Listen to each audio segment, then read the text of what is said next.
যারা নবীকে ভালোবাসবে তাদের কোনো প্রয়োজন নেই আব্রাহাম লিঙ্কনের তরিকা, কার্ল মার্কসের তরিকা, লেনিনের তরিকা দিয়ে ইসলাম কায়েম করার স্বপ্ন দেখা। আলোচ্য বিষয় রাসূলুল্লাহ সাল্লাল্লাহু আলাইহি ওয়াসাল্লামের মক্কি জীবন, দাওয়াতের পদ্ধতি, প্রতিবন্ধকতা। বিষয়টি অত্যন্ত গুরুত্বপূর্ণ। আমরা যারা ইসলামের দাওয়াতের কাজ করি, আমাদের প্রথম মনে রাখতে হবে আমাদের লক্ষ্য কি, উদ্দেশ্য কি, আমাদের পরিচয় কি। রাসূল সাল্লাল্লাহু আলাইহি ওয়াসাল্লামের ভিতরেই রয়েছে আমাদের আদর্শ।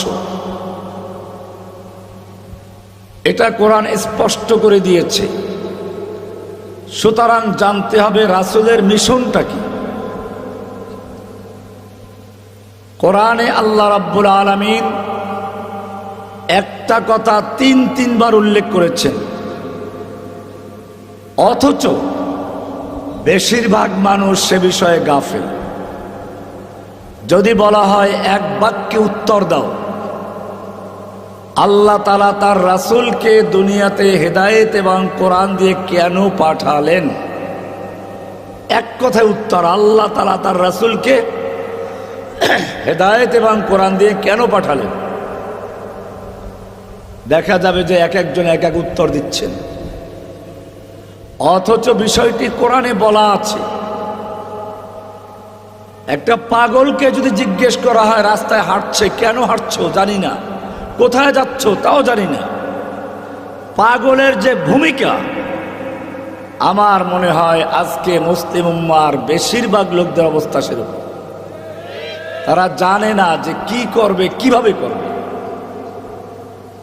অথচ বিষয়টি আল্লাহ তাআলা কোরআনের সূরা তওবার 33 নম্বর সূরার 9 নম্বর সূরার 33 নম্বর আয়াত, সূরা ফাতর 28 নম্বর আয়াত এবং সূরা সফের 9 নম্বর আয়াতে ক্লিয়ার করে দিয়েছেন, ওয়াল্লাযী আরসালা রাসূলাহু বিল হুদা ওয়া দীনিল হক লিইয়ুযহিরাহু আলাদ-দীন কুল্লিহি। তিনি আল্লাহ, যিনি তার রাসূলকে হেদায়েত এবং দ্বীনে হক দিয়ে প্রেরণ করেছেন, যাতে করে তিনি আল্লাহর দ্বীনে হকটাকে অন্য সকল দ্বীনে বাতিলের উপরে বিজয়ী করতে পারেন।